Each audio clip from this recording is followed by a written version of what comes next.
Olá, nesse vídeo vamos começar a falar de estatística básica com Python.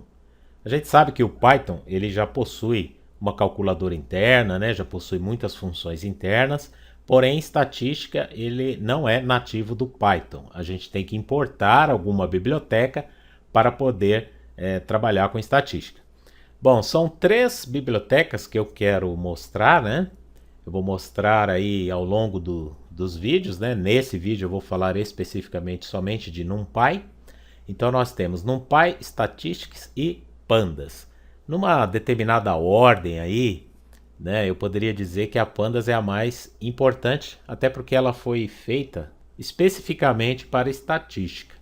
A biblioteca NumPy, ela foi feita para matemática em geral, né? Álgebras, cálculos numéricos, né? A biblioteca estatística, né? O próprio nome já diz, ela é para estatística, só que ela tem menos funções, são algumas funções mais básicas aí, né?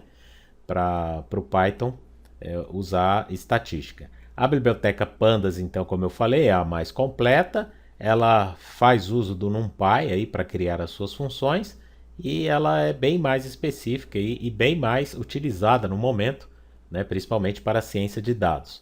Mas vamos começar a falar da biblioteca NumPy. Aqui nesse código, eu vou passar um pouco rápido aí nele, eu apenas quis gerar um vetor. Né? Eu quero mostrar um exemplo de estatística para dados não agrupados.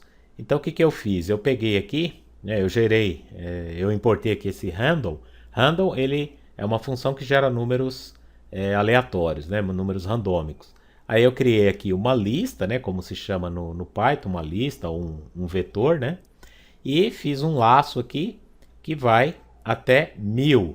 E para cada iteração ele vai gerar um número, né, por isso a função random aqui vai gerar um número aleatório que começa em 17 e vai até 25, por isso tem um 26 aqui.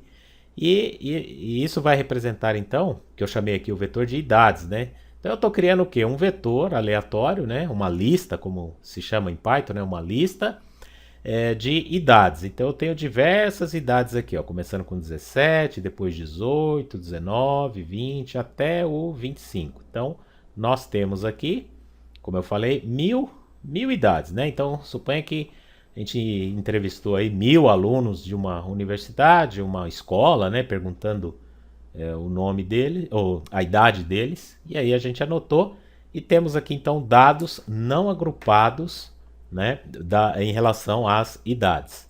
Então vamos começar assim. Vamos importar a biblioteca NumPy para que tudo funcione adequado. Então a gente está importando a biblioteca NumPy como NP. Esse NP é como se fosse um apelido que a gente dá para NumPy para não ter que ficar digitando toda hora NumPy, NumPy, NumPy, tá?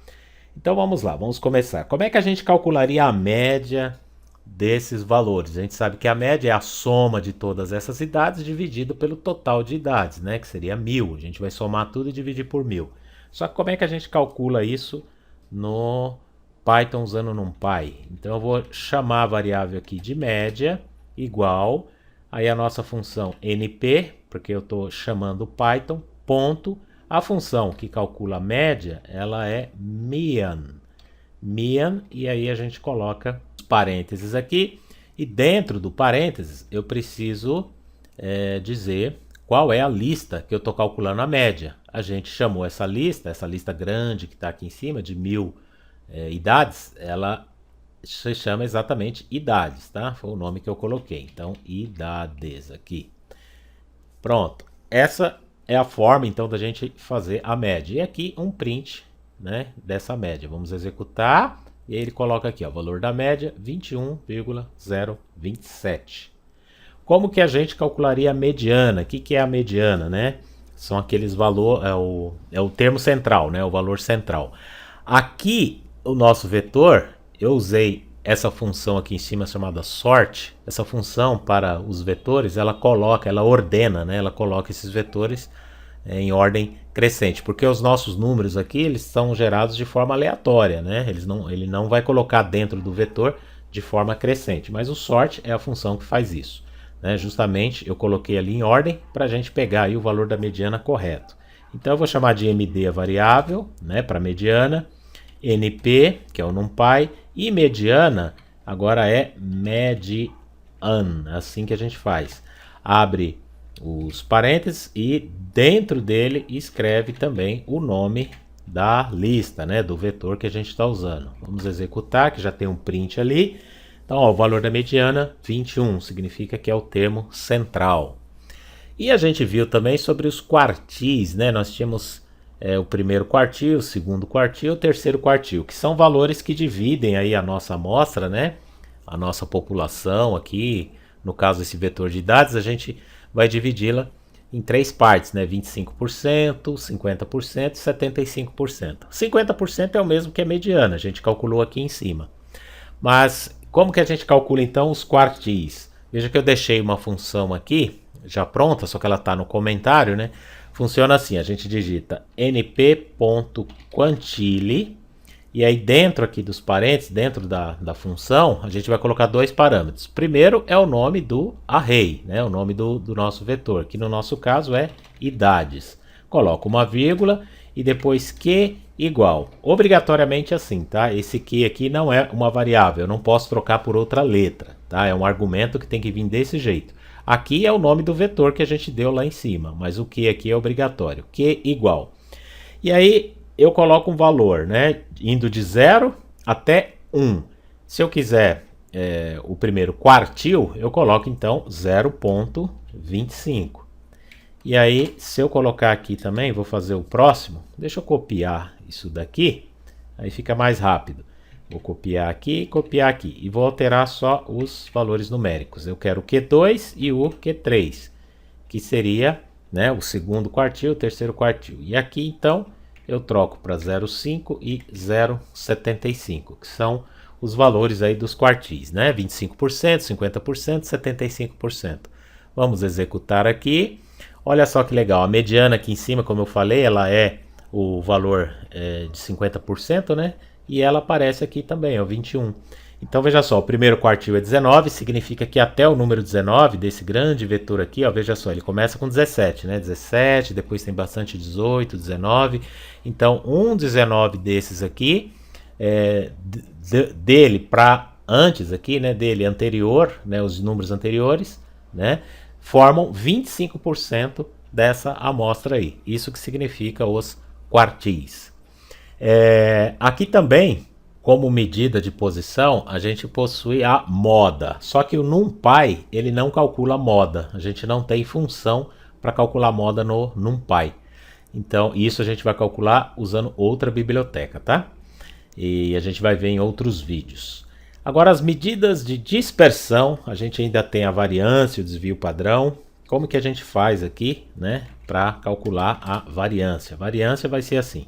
Coloquei var, que é o nome da variável que eu quero, np, que é a biblioteca, e aí simplesmente aqui var. E aí dentro aqui dos parênteses eu coloco o nome do nosso vetor aí, né, da nossa lista.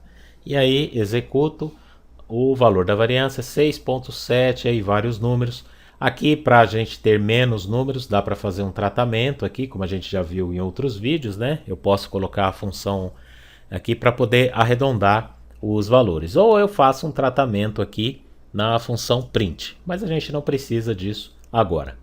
Bom, desvio padrão, dp, vou chamar de dp, como que a gente faz? np ponto. Desvio padrão, sigla STD, que vem do inglês, né? Standard Deviation. E aí a gente coloca entre parênteses aqui o nome do vetor idades, a gente executa e aí a gente tem aqui o desvio padrão que é de 2,59, a gente sabe que desvio padrão é a raiz quadrada da variância. Eu também, se eu não usasse comando, era só eu fazer a raiz quadrada desse var, que a gente chegaria no mesmo resultado aí também.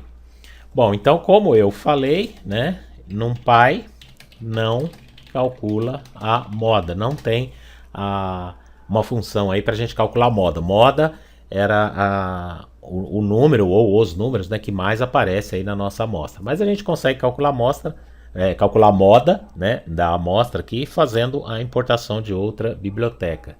Mas isso a gente vê em outros vídeos. Aqui a gente calculou então média, mediana, os quartis, né, a variância e o desvio padrão, usando aí a biblioteca NumPy. só que para dados não agrupados, quando eles aparecem desta forma aqui. Para dados agrupados, agrupados sem intervalo de classe, com intervalo de classe, como são coisas assim mais sofisticadas e completas, a gente usa a biblioteca Pandas aqui, tá? Porque ela, como eu falei no início, ela foi construída exatamente para isso, para trabalhar com uma estatística básica, mas um pouco mais completa aí, né, para fazer o estudo aí das funções estatísticas. Tá ok, pessoal? Então, até os próximos vídeos. Até lá!